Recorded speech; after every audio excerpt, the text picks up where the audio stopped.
Hello, welcome everyone. Today we would like to do a table discussion about abuse during the holiday season and preventing some of those things from happening. So I'll let everybody introduce themselves. I'm going to start. Hi, I'm Christine Patty, and I'm an Assistant District Attorney with the Wharton County District Attorney's Office. My name is Chris Haddish. I'm the CID Sergeant for the Bay City Police Department, and I'm also the President of the Board of Directors for the Crisis Center. My name is Mike Ulak. I'm an Assistant District Attorney for the Matagorda County District Attorney's Office. So thank you guys so much for being here this afternoon. We all know that this is an important topic.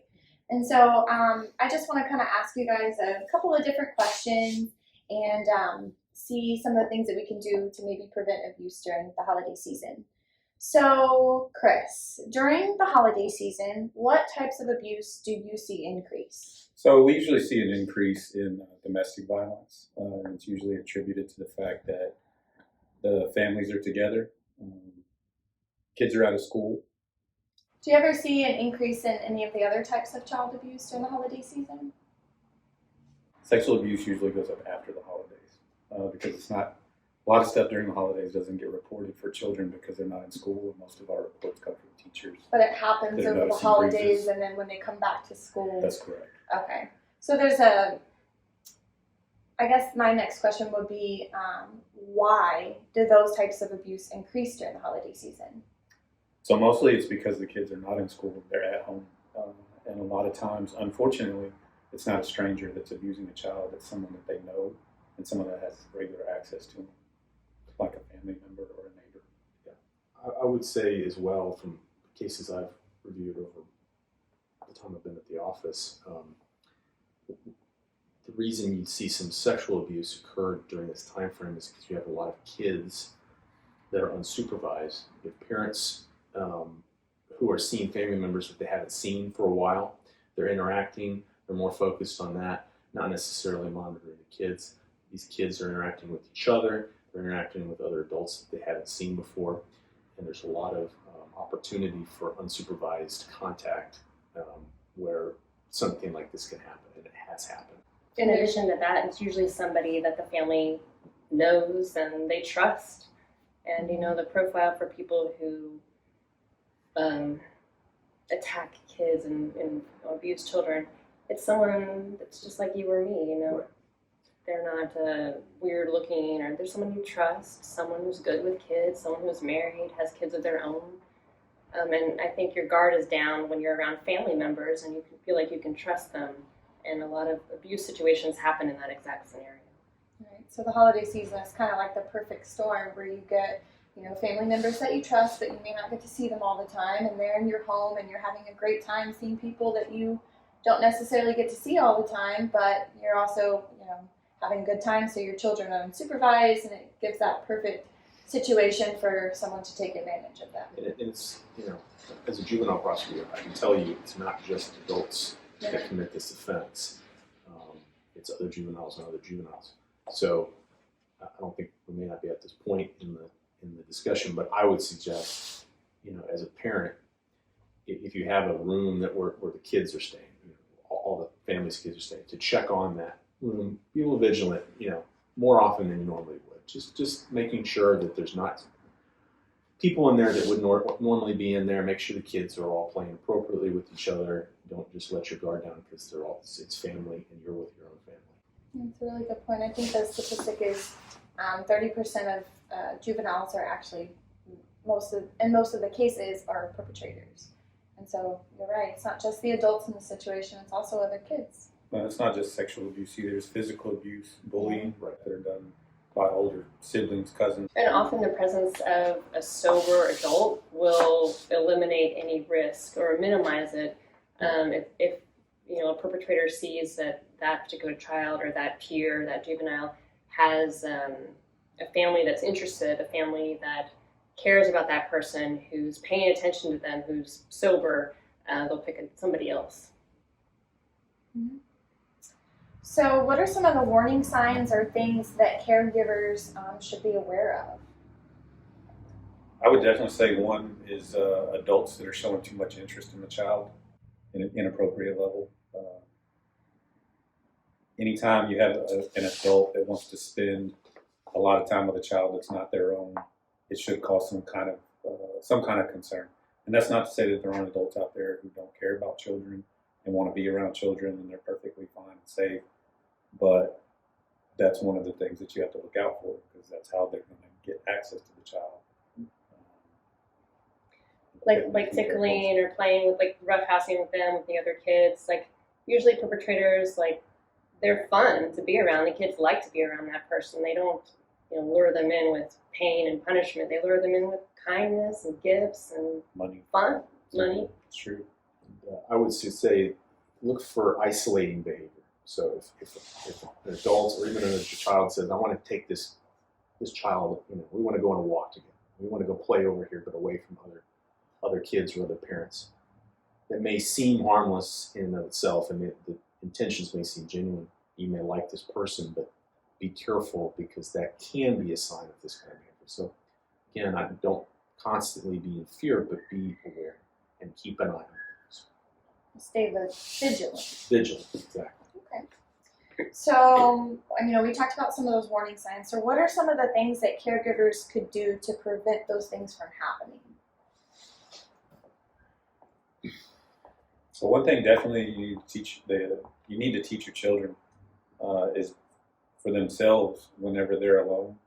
It's just to be observant, to pay attention themselves, to not get lost in their phones or get lost in anything. I always told my children and any children that I've ever talked to, if you run into the store for your parents real quick and you're coming back out, you need to keep your head up and you need to be looking around, because people who are going to try something, or people who are going to try to abuse a child or attack a child or take a child in public, they're looking for a child that's going to be easy to take, not one that's paying attention, not one that's looking up and looking around. So that's one thing that I would definitely tell parents, is to teach your kids to pay attention.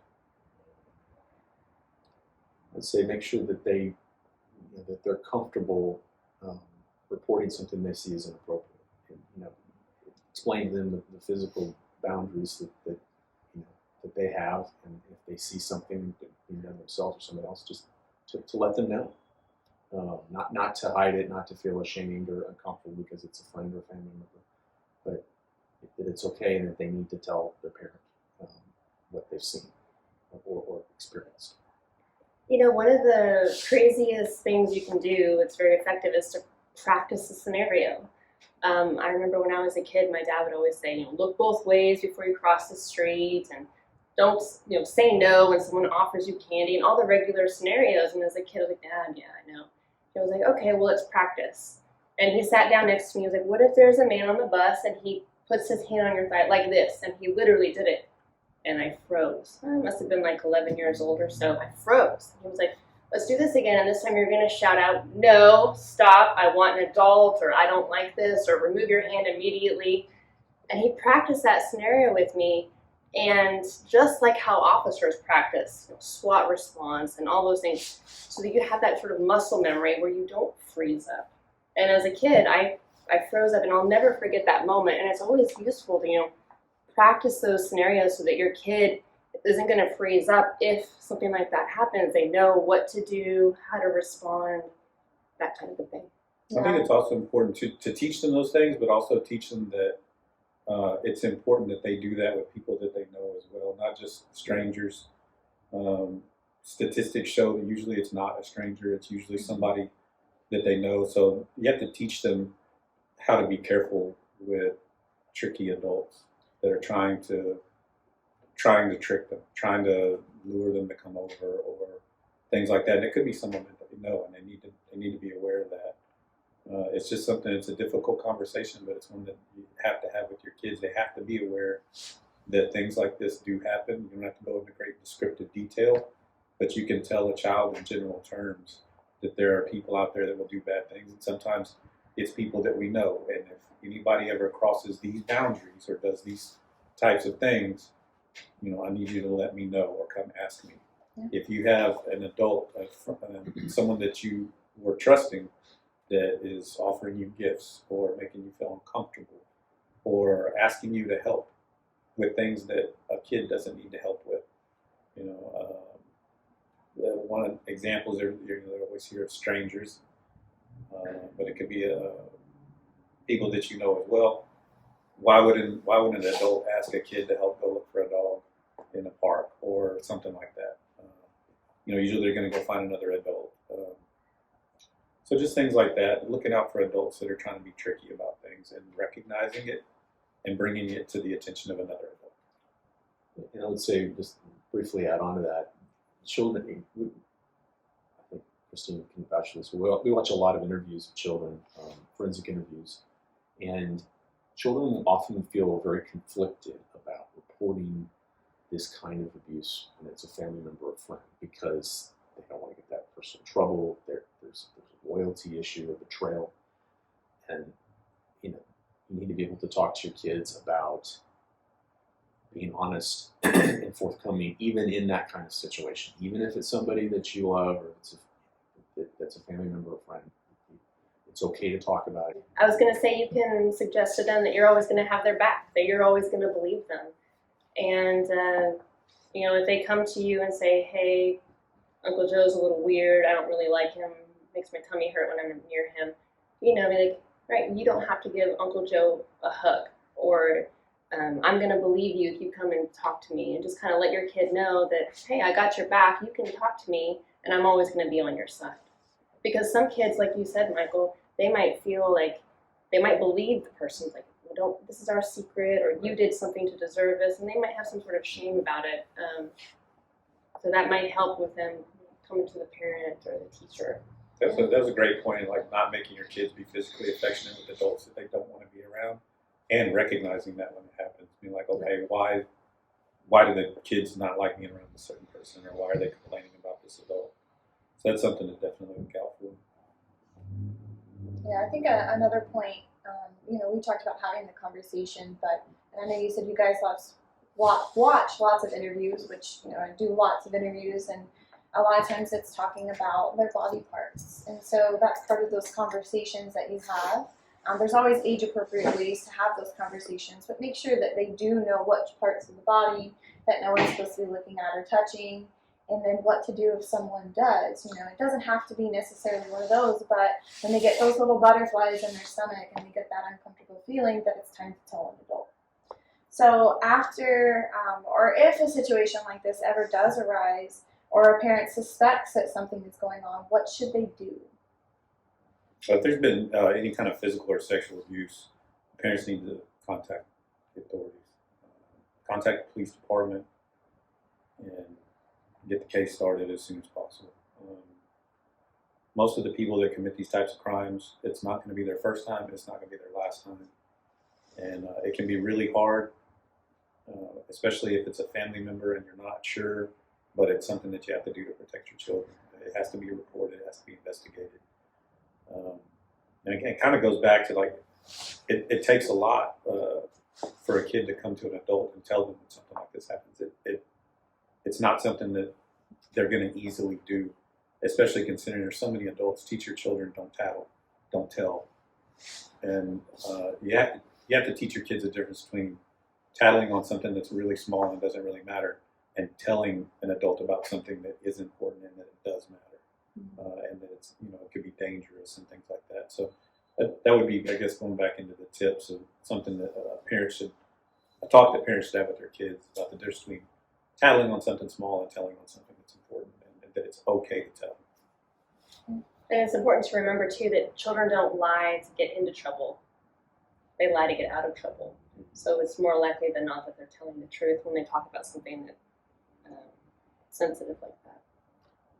And in terms of reporting this to authorities, if you believe something inappropriate has happened, there's some sort of abuse going on, the crisis center here actually has services in which a trained forensic interviewer will interview the child in a manner that's not frightening or invasive in any way, puts them at ease, and it can be a real simple way to get to the bottom of something like this without putting the child through anything that would be really considered traumatic. I think a lot of parents may think, I don't want to put my kid in a police room where they're interrogated or they're questioned by a police officer in a uniform. It'll frighten them.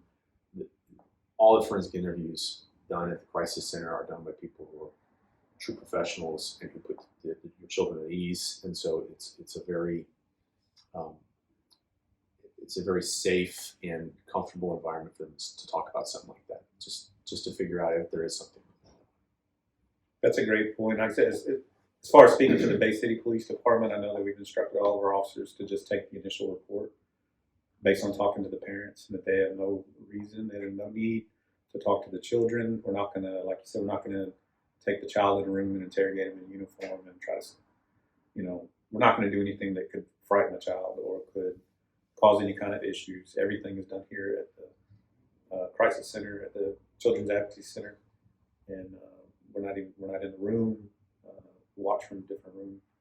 It's a very comfortable process for the child. As comfortable as something like that can possibly be. And we also offer, some of those follow-up services too. So if, they need updates or they'd like therapy or maybe they need a medical exam in some of these cases, we offer all of those services too. So it's not just that, they get to come hang out with us in a cool room. They also get those other services so that they can get on the road to healing. So yeah, make your report to authorities, and then 99% of the time you guys bring it to us and we go from there. Absolutely. And then there's also assistance and help for the parents and the children as well, and advice and any kind of help that needs. Anybody that needs help will help. Yeah. So is there any other advice or tips that you guys would like to give caregivers, to make sure that their holiday season stays joyful and not the opposite? I'd say we've gone over some of the major ones. Really the most important thing is to be aware and to listen to your children and to teach them ahead of time some of the things that are okay and are not okay. Be honest with them and be straightforward. Just let them know some of the things that can happen and what to look out for. Just be vigilant, even with around people that you think you can trust. Just still be keeping an eye out for things that may be suspicious. Don't let your guard down. Don't live constantly in fear or constantly be anxious. But in situations where you're around family members that you couldn't even possibly contemplate this sort of thing happening, still maintain a watchful eye, because these sort of things can happen. Yeah, I'd add, enjoy the holidays, but be attentive to the kids. Make sure there's a sober adult, keeping an eye on them and checking on them personally. Be attentive to their body language. Kids especially communicate largely with their bodies. So if they're communicating with their body, a certain body language that indicates that they're uncomfortable or they're not having a good time, pay attention to that. That's something that I would definitely suggest. Well, I want to thank you guys so much for joining us and everything that you do to the commitment of ending child abuse and protecting our children. Especially, we want this time of year to be the most magical time of year we know it is for kids. And so thank you for everything that you do. Thank you. And if you're ever in need of assistance, you can always call our Crisis Center hotline at 1-800-451-9235. Thank you.